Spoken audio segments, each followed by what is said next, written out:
আসসালামু আলাইকুম সবাইকে আমার চ্যানেলে আরো একবার স্বাগতম। আমি সঞ্জিত আলিজা বাই বরিশাল। আজকে আপনাদের দেখাবো ডিম ছাড়া পুডিং, আন্ডা ছাড়া পুডিং রেসিপি। একবারই আন্ডার স্বাদে পুডিং, যার নাম হয়েছে ব্রেড কাস্টার্ড পুডিং, মানে হয়েছে পাউরুটি দিয়ে পুডিং বানাইবেন, পাউরুটি আর কাস্টার্ড পাউডার দিয়ে। চলেন রেসিপি শুরু করা যাক। এখানে নিয়ে নিতে আসি 6 পিস পাউরুটি। পাউরুটিগুলো সুন্দর করে এই যে লাল অংশটুকু আছে ওটুকু কেটে ফেলে দিতে হবে। সুন্দর করে কেটে ফেলে দিবেন।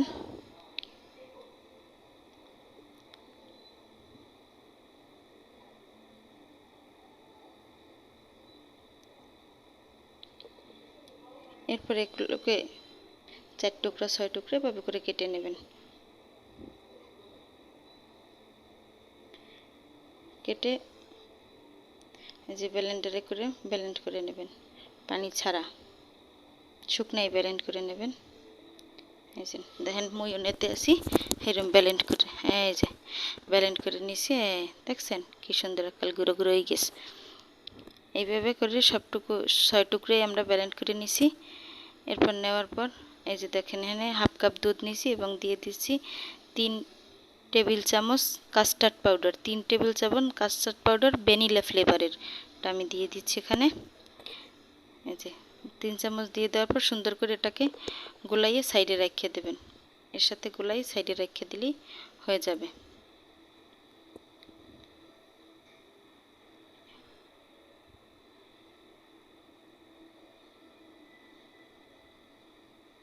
এরপর চুলায় প্যান দিয়ে দিছি।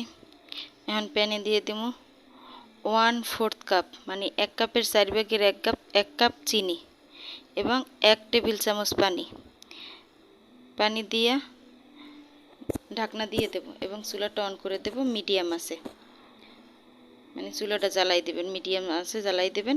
জ্বালাই দেওয়ার পর এরপর অপেক্ষা করেন। যাদের ক্যারামেল সুন্দর হয় না পুডিংয়ের, তাদের জন্য একটা টিপস হচ্ছে যে আপনারা যখন ক্যারামেল তৈরি করবেন তখন আগে পানি এবং চিনি একসাথে দিয়ে এরপর হচ্ছে আপনারা ঢাকনাটা দিয়ে ঢেকে দেবেন। ঢাকনাটা দিয়ে ঢেকে দিলে কি হবে, আপনাদের অনেকের চিনি দলা পাকাই যায়, সেই দলাও পাকাই যাইবে না এবং হচ্ছে যাইয়া আপনার এই যে ঢাকনা দেবেন ঘামাই পানিটা পড়বে, এতে আপনার চিনি দলা পাকাই যাবেন এবং সুন্দর একটা ক্যারামেল হয়ে যাবে। দেখতেছেন ক্যারামেলটা এই যে লাল হয়ে আসছে, আস্তে আস্তে ঘুরাই নিতে পারেন। যাদের আমার ভিডিও ভালো লাগে অবশ্যই আমার চ্যানেলটাকে সাবস্ক্রাইব করবেন। আমার চ্যানেলের নাম তো জানেন, সঞ্জিত আলিজা বাই বরিশাল, এবং আমাকে লাইক এবং কমেন্ট শেয়ার করে পাশে থাকবেন। এই যে ক্যারামেলটা হয়ে গেছে। যখন ক্যারামেলটা হালকা লাল হয়ে যাবে তখনই বারবার উঠেই নাড়তে থাকবেন এবং চুলার উপরে উঠেই ফেলাইবেন, তাইলে একবারে পুড়ে যাবে না। এরপর আমি ওটাকে ঢেলে নিয়েছি। এখন দেখেন দিয়ে দিচ্ছি হচ্ছে প্যানে 1.5 কাপ দুধ, 1.5 কাপ জ্বালানো দুধ দিয়ে দিয়েছি। আমি অবশ্য 3-4টা ব্লক দিয়ে তার ব্লক করে উতলাইয়া মানে রাখিয়ে দিছি। এখন এখানে চিনি দিয়ে দিছি 1/3 কাপ, 1/3 কাপ চিনি, মানে 1 কাপ চিনির 4 ভাগের 3 ভাগ। এরপরে এই সুন্দর করে ব্লক আসা পর্যন্ত অপেক্ষা করব এবং ওই যে কাস্টার্ড পাউডারটা গুলাই রাখছি, যখন দুধ ব্লক হবে তখন এই কাস্টার্ড পাউডারটা একটু নাড়া দিয়ে পরে দিতে হবে এবং দেওয়ার পর ঘন ঘনই নাড়া দিতে হবে, নয়তো নিচ থেকে লাগিয়ে আসবে। এবং এটা দেওয়ার পরে দেখবেন দুধটা অনেক ঘন হয়ে যাবে এবং অনবরত এটা নাড়তে থাকতে হবে। দেখেন নাড়তে হবে। এই এখন যখন হালকা পাতলা আছে, একবারেই ঘন হয়ে যায়নি, তখন এই যে রুটির যে গুঁড়ো করে রেখেছি সেটা দিয়ে দেব। দিয়ে ভালো করে আমি অর্ধেক অর্ধেক করে 2 বারে দিয়েছি, একবারে দিলে মেশানো সুন্দর হবে না, তাই আপনারাও ওইভাবেই ট্রাই করবেন। যদি আমার মতো আমার রেসিপিটা ফলো করেন একবারেই পারফেক্ট পুডিং বানাইতে পারবেন, পাউরুটির কাস্টার্ড পুডিং। যেটাকে সুন্দর করে সবটা মিলিয়ে নেব এবং বাকি অংশটাও দিয়ে মিলিয়ে নেব।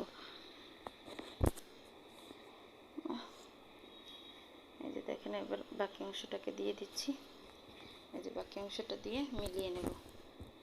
মিলিয়ে নেওয়া হয়ে গেলে সুন্দর করে তারপর ওই ক্যারামেলের মধ্যে ঢেলে দিতে হবে। এই যে দেখেন সেই ক্যারামেলটা, দেখছেন ক্যারামেলের কালার কত সুন্দর হয়েছে। আমার পদ্ধতি অনুযায়ী ক্যারামেল তৈরি করলে অবশ্যই আপনাদের ক্যারামেল পুড়েও যাবেন এবং সুন্দর হবে। যে সবটা সুন্দর করে দিয়ে এবার একটু চামচ দিয়ে উপরে চেপে চেপে সব জায়গা সমান করে দিবেন। এই যে, এবং একটা হাঁড়িতে গরম পানি দিয়ে দিয়েছি কিছু, মধ্যে একটা স্ট্যান্ড বসাইয়া। এই যে এখন এই গরম পানির মধ্যে এই পুডিংয়ের বাটিটা দিয়ে দিচ্ছি এবং ঢাকনা দিয়ে এখন আপনার এটা 35 মিনিটের মতো মিডিয়ামের চেয়ে একটু আঁচ বাড়াই দেবেন, মাঝারির চেয়ে একটু আঁচ বাড়াইয়ে, একবারেও হাই আছে না। 20 মিনিট, এই 35 মিনিট রান্না করার পর এই যে দেখেন পুডিং হয়ে গেছে। এবার এটাকে নামাই ঠান্ডা করবেন, ঠান্ডা করে ফ্রিজে রেখে দেবেন 1 ঘন্টার জন্য। 1 ঘন্টার জন্য ফ্রিজে রাখার পর এই যে 1 ঘন্টা পর ফ্রিজে রাখার পর দেখেন এই হচ্ছে। এবার একটু পাশ দিয়ে ছুরি দিয়ে ছাড়াই নেবেন। ছাড়াই নেওয়ার পর ছুরি দিয়ে ছাড়াই নেওয়ার পর এরপর এটাকে আমি ঢেলে নেব।